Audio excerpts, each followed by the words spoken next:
লাস্টবার নপরা থেকে নাভারণে আসার সময় আমার সাথে এমন একটা কাহিনী ঘটেছে, আই এম শিওর যে এমন কাহিনী সচরাচর সবার সাথে ঘটে না।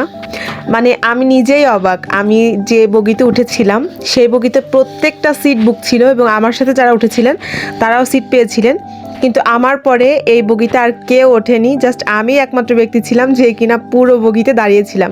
মানে সবার জন্য প্রত্যেকটা সিট বরাদ্দ থাকলেও দাঁড়িয়ে থাকা এমন কোনো লোক ছিল না।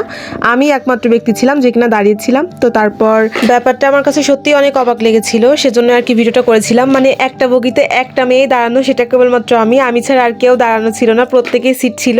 তো সেই জন্য আমি ভিডিওটা করছিলাম। করার ফাঁকে দেখলাম একটা আঙ্কেল খুব সুন্দর ময়ূরের পাখা বিক্রি করছিলেন। তার কাছ থেকে আমি দামও শুনলাম, কিন্তু প্রতি পিস সে 30 টাকা দরে বিক্রি করছিলেন। মানে ভাবা যায়, নপরা চুরিপটির ভেতর থেকে প্রতি পিস সর্বোচ্চ গেলে 10 টাকায় আমরা কিনি। মানে আমার বাসায় অলরেডি কেনা আছে, অনেকগুলা কিনলে হয়তো 10 টাকার কমেও পাওয়া যায়। ইনি কিনা 30 টাকা পিস বিক্রি করছিলেন, তারপর অনেকের কাছে আবার 20 টাকাতেও দিচ্ছিলেন। ভাইরে ভাই, এক পিস ময়ূরের পাখার দাম শুনে আমি তো প্রায় অবাক।